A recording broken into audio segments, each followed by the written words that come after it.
Hi guys! Before I get into this video, I'd just like to do a quick disclaimer. I'm not doing this video for views or anything like that. Quite a few people who I've known to make videos about the situation have been contacted by solicitors to have them removed. So I thought I would just do my own video explaining my situation and supplying the proof and stuff. If you haven't seen anything which I've posted on Twitter, I'm going to leave my Twitter name here. It's Dodie Feet Becky for anyone wondering, and I've posted all of this on Twitter in a big long thread if you want to go and see that, and the link to the thread will be in the description box. I am going to read to you what I posted on Twitter as that was my statement, and then I'll be like, a couple of people have been asking me the same kind of questions, so I'll be answering them as well once I've read through all of this. I'm going to be reading the statement which I tweeted from my laptop so I say exactly what I tweeted. Okay, so the statement says, I just want to start this off by saying at first I didn't want to tweet this. I hadn't told anyone and it happened 9 months ago. I've only decided to tweet this after speaking to someone who has helped me, and we didn't jump straight to the conclusion of exposing him. We messaged his wife but had nothing back. I'm so scared to tweet about it and I'm so sad because I adore the family.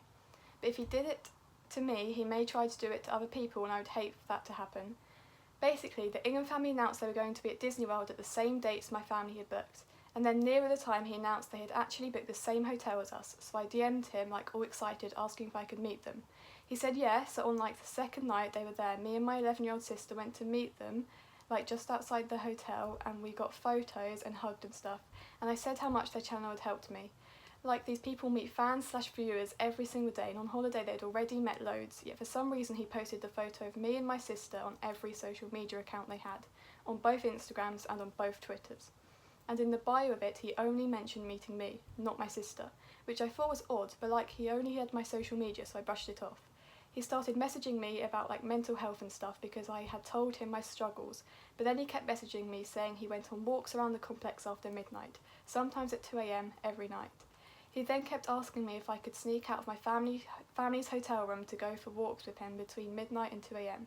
He messaged me multiple times saying how I was so beautiful and pretty and asking me why I didn't have loads of boyfriends at home. Bear in mind this is a 30-year-old man with a wife and kids. And then he messaged me asking me if I was alone in the hotel room, and I stupidly said yes. And then he said how he was going to come to my hotel room for a party. I was so scared. I was sat in a hotel room alone in a foreign country at like midnight. He said how we should sneak into the pool when it's closed and how I was contemplating going skinny dipping. He also sent me a message saying I wish I'd seen your message sooner because I could have come and hooked up with you. And I don't know if that was innocent or if I'm just reading into it too much. He was encouraging a 16-year-old to sneak out of her hotel room between midnight and 2 AM, and he even said himself that everyone else would be asleep. I would ask him to meet up around 8 PM instead because we were on holiday. The hotel was so busy and alive at 8 PM. As yes, I felt unsafe, but just in case anything happened, there'd be loads of people around. And he would say yeah, but he never meant it. It would roll round to 8 PM and I would just be sat there waiting. I would just give up and go back to the hotel room as he would ignore my messages. And then he would message me like midnight trying to get me to sneak out again. It's like if he wanted to meet me because I was a viewer and just wanted to chat, he wouldn't do it like that. I've spoken to a couple of people about this and shown them the screenshots and they've said I'm not overreacting. I felt unsafe on holiday and it took over my once-in-a-lifetime holiday. I don't have the Twitter convo, as I hope you would understand I deleted it from Twitter because of how it made me feel. I did some digging and found some of the DMs he sent me on my email, so the screenshots I found are below this tweet. I will be posting the screenshots which I posted on Twitter here for you to see quickly before I explain a few bits. So that is my statement which I posted, and a couple of people have had a few questions about it. One of the questions I've got a lot, and I've got a lot of hate over, my mum has got a lot of hate over, is why I was in a hotel room alone at midnight in a foreign country. So basically, I wasn't left alone at midnight. Basically, earlier in the day, my 2 sisters and dad, as they were walking out of the lift, they fell over and basically fell on top of each other and really hurt themselves, so they had to go to hospital. And my mum and other sister decided to go and meet them at the hospital later in the day, as it wasn't like serious, but she wanted to go and see them.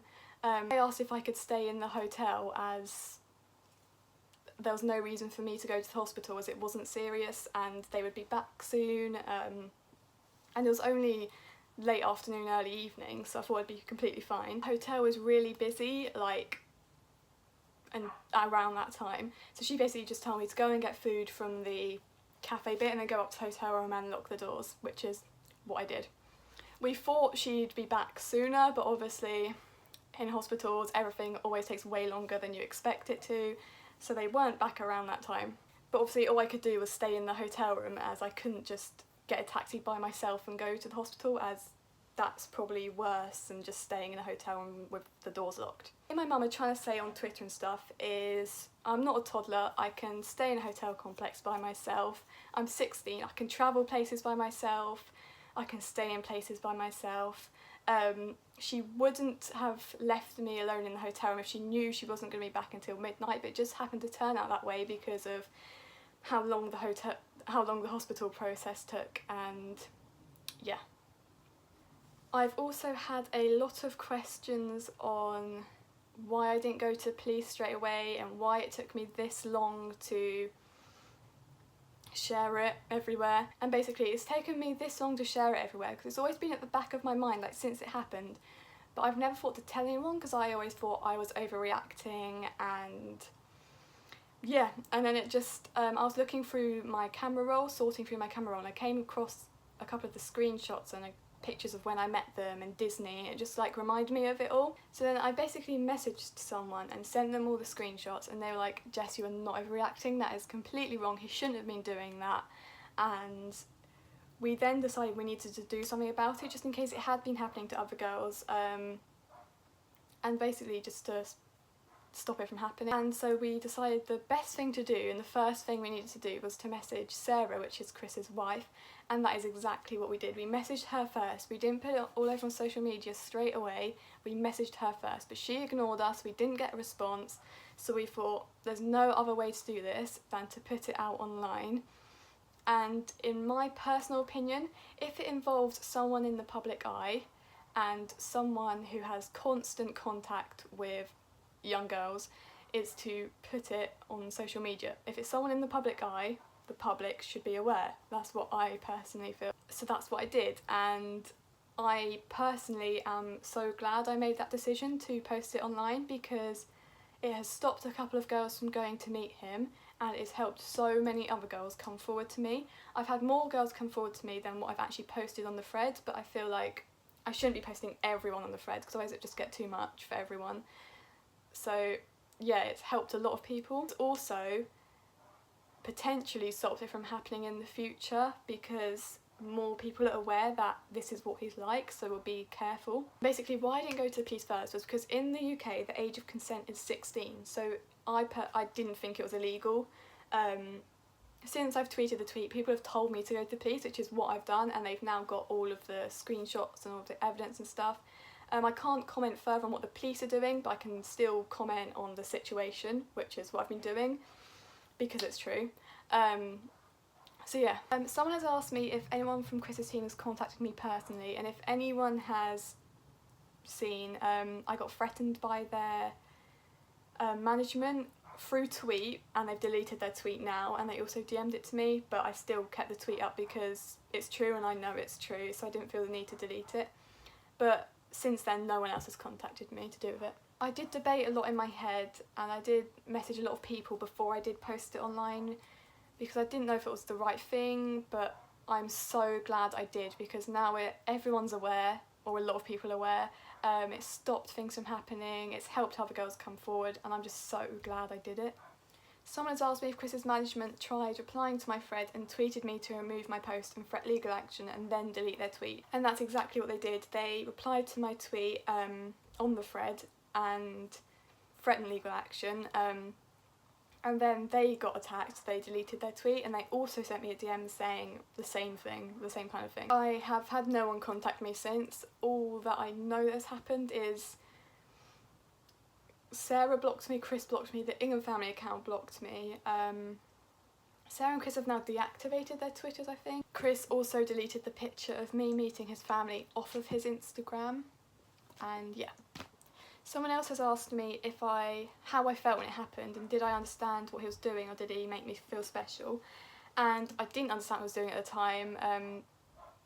It was only when I read back on it I was like, that's really weird. I did kind of I kind of felt unsafe at the time when he kept asking me to meet up, but he, like, that's the whole point of, like, that's what grooming is, especially with people, like famous people.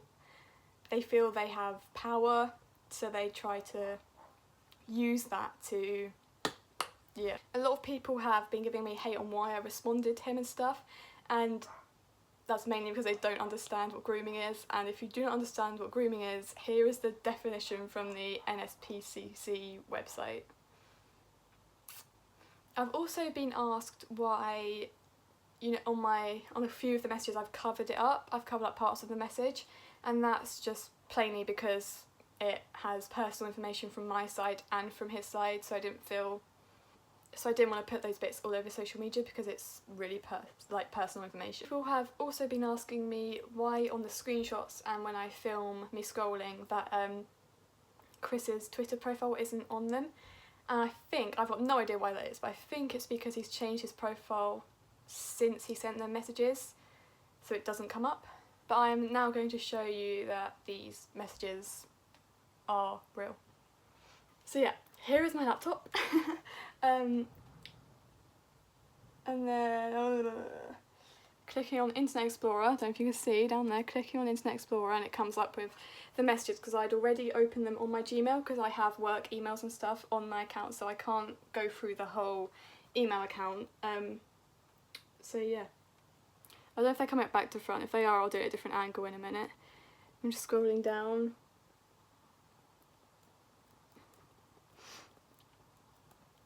And then click on his profile picture, and it's not coming up with his Twitter profile because he's deactivated Twitter, but you can see there that it just linked it straight to his username saying this page doesn't exist because he's deactivated.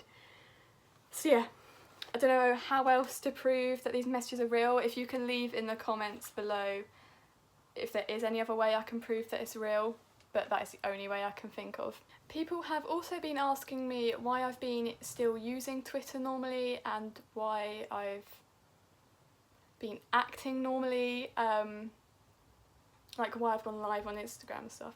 And basically, I have to act normally. I can't just let this whole situation bring me down. As much as it is, I can't show that. I have to act like everything's normal, and I can still use Twitter normally, I can still use my social medias normally because everything I'm saying is true. If what I was saying was false, I would have lawyers and solicitors getting me to remove it all, but because it's true, it's still up and I'm still allowed to tweet and use my social medias as normal. I just wanted to come on and say at the end, I'm sorry if I haven't explained something which you've wanted me to explain, or I'm sorry if you've asked me a question which I haven't got round to answering. But yeah, thank you for watching, thank you for giving me the time to explain certain things, and thank you to everyone who has been supportive of me and to all my friends who've helped me, and yeah, thank you.